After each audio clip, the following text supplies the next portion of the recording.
Pag-aaralan ng tanggapan ng Solicitor General ang naging desisyon ng Court of Appeals na nag-uutos sa gobyerno na magbayad sa Philippine International Air Terminals Company Incorporated o PIATCO.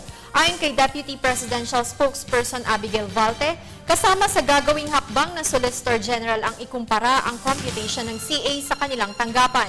Sa desisyon ng CA, kailangang bayaran ng gobyerno ang PIATCO ng $371 million para sa expropriation ng Ninoy Aquino International Airport Terminal 3.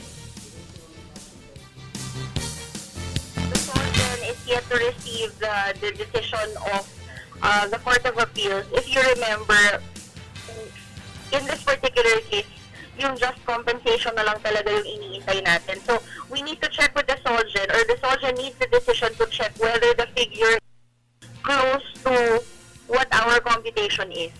So, once the Solgen gets that, they'll make a determination of how to go about what the next step will be. It really actually depends on the amount already of the just compensation.